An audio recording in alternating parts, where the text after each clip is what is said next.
Class is in session.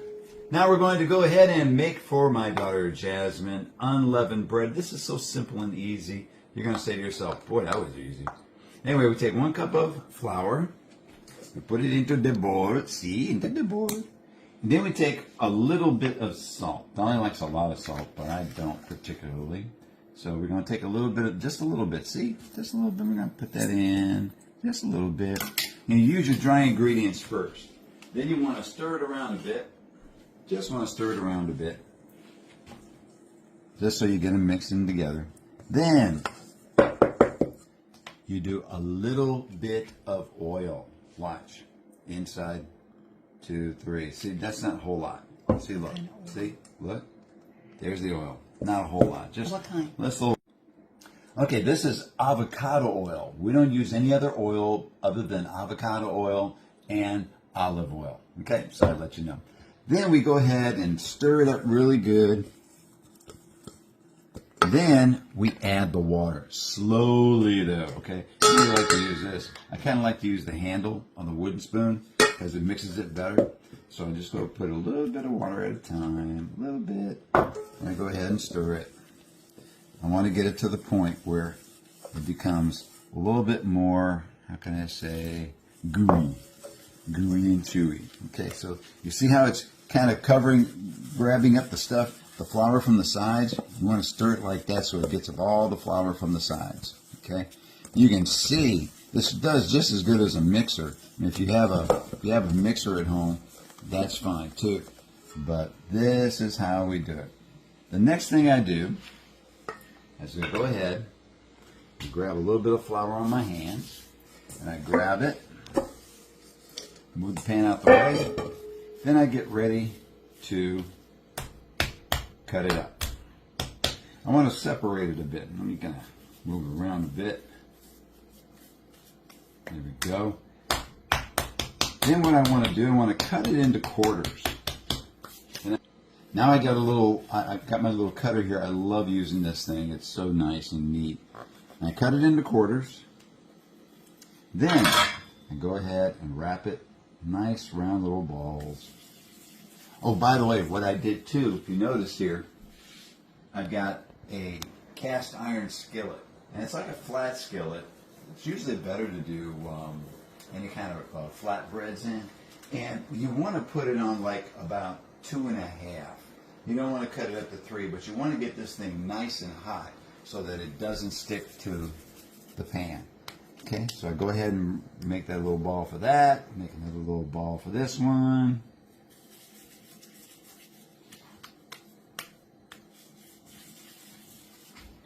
I make my little balls.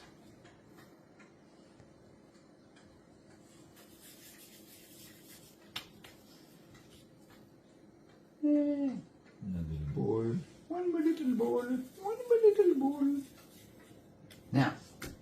Now I go ahead and flatten it out. Gotta get now I got my rolling pin all ready and set to go. Move all this stuff out the way. And I kind of flatten it out with my fingers first so I can get a decent round circle going in here. There we go. Then I put a little bit of flour on my pan. So I don't want the flatbread to just be, sticking all over my pan here, because it can do that. I'll flip it over just so it doesn't stick to my mat. And you want to get it thin enough. See how it's so thin that I can almost see my mat. Now maybe you can see it on here, maybe you can't, I don't know, but I can see it pretty good. I'm beginning to see the mat now. Sometimes you could put chives in it. Now I lay it on the pan. Now you got to come over here so I can show you how this works now, because when you lay it on, as soon as you lay it on the pan, you're going to start to see bubbles coming up. But you want to move it around. If you notice, it's not sticking.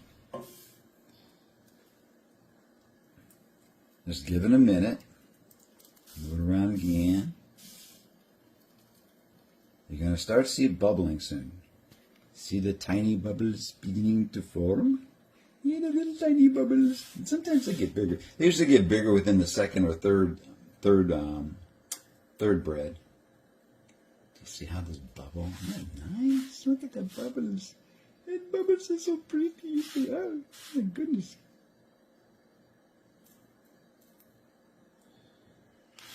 And it's bubbling pretty nicely. Now, like I said, usually the second or third start to bubble even more so. But again, you don't want it too thick and too thin. Let me just get my other little thing here so I can flip it over. It's a lot easier that way. I like this one better because I'm able to move it around a little bit more. Flip it over. Boom. They'll start to bubble on this side too a little bit. Not a whole lot. See it bubbling? Yeah. Got bubble there, bubble there, bubble there. Yeah, bubbles everywhere. Woohoo! Like that. And spin it around a little bit, because sometimes the flame may cook a little bit unevenly. That's the reason why you kind of spin it around, keep it from sticking to. See it now, watch it bubble some more. It's gonna bubble some more. Isn't that nice? Look at that. Then you tear this puppy open.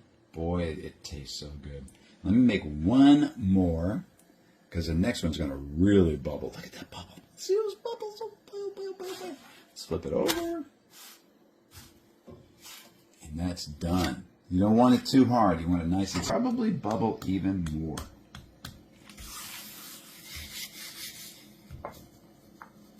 So you want to get it nice and round. It's beautiful when it does that. It's so pretty. And you don't have to make it perfect. No one's perfect. I'm not perfect at this thing. Dolly's getting there though. I tell you, she loves making flatbread now. Unleavened bread.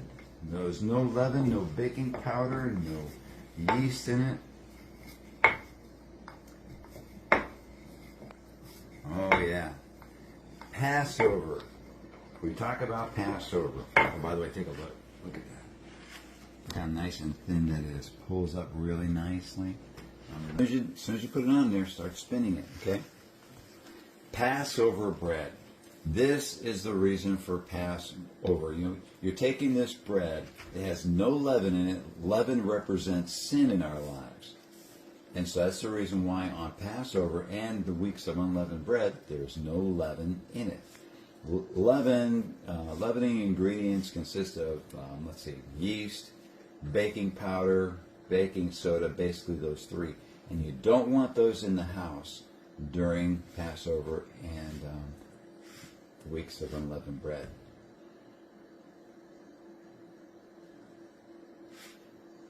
That represents sin. See how it's bubbling nicely? Bubbling a little bit faster than the first one.